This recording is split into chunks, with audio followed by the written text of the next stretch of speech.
लोग इस वीडियो में सीखने वाले हैं कि किसी भी ऋतु का जब हम लोग स्क्वायर करते हैं तो जो अंदर वाला संख्या होता है उसका मान सेम होता है।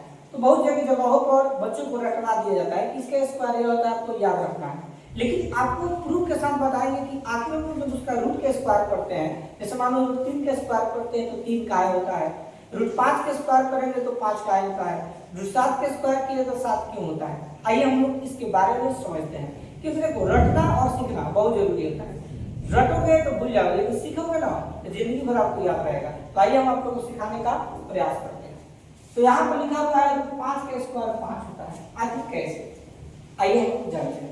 तो आप लोग एक चीज बाबू याद रखना कि जो रूट होता है ना, रूट इसका मान जो है 1/2 होता है, याद आपको रखना पड़ेगा।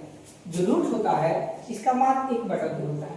जैसे मान लो अगर रूट के अंदर 7 है, इसका मतलब क्या होगा 7, जब रूट हटेगा तो इसके ऊपर पावर आ जाएगा, 1/2 लग जाएगा, ठीक है। तो 7 के पावर 1/2 हो जाएगा। जैसे मान लो रूट 11 है, इसका मतलब कौन सी 11 लिखेंगे और रूट हटेगा तो इस पर 1/2 लग जाएगा, ठीक है। तो उसी तरह ध्यान से समझिएगा, जैसे मान लो रूट 5 के स्क्वायर 5 होता है, इसको हमको सिद्ध करना है, ठीक। तो देखो यहाँ पर रूट 5 लिखा हुआ है, तो रूट 5 का क्या कर दीजिए स्क्वायर लिख दीजिए, ठीक है। ये आपका एच वाला भाग हो गया।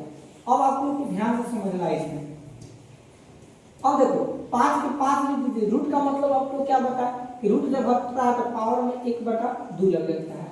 अब इसके ऊपर घात कितना है 2 पे 2 लगा दीजिए। अब आप लोग जानते होंगे कि a के पावर m और पावर m अगर कोई होता है, इसका फॉर्मूला होता है a के पावर m गुने n होता है ना, यानी m जो है n से गुना कर लेता है। उसी तरह देखो a के पावर m के पावर m है, इसके मतलब 5 है तो 5, 1/2 है तो 1/2, 1/2 किसे गुना कर लेगा 2 से, तो 2 से गुना कर दो। और देखो 2 से 2 गायब हो गया, तो 5 तो 5, 5 के ऊपर क्या बच गया 1, और 5 के पावर 1 का मतलब क्या होता है 5, यानी इसका आंसर कितना आ गया 5 आ गया। तो इस तरह आप लोग बना सकते हैं। तो रटिए मत, सीखिए। अगर आप लोगों को वीडियो अच्छा लगा हो तो चैनल को सब्सक्राइब कीजिए, लाइक कीजिए।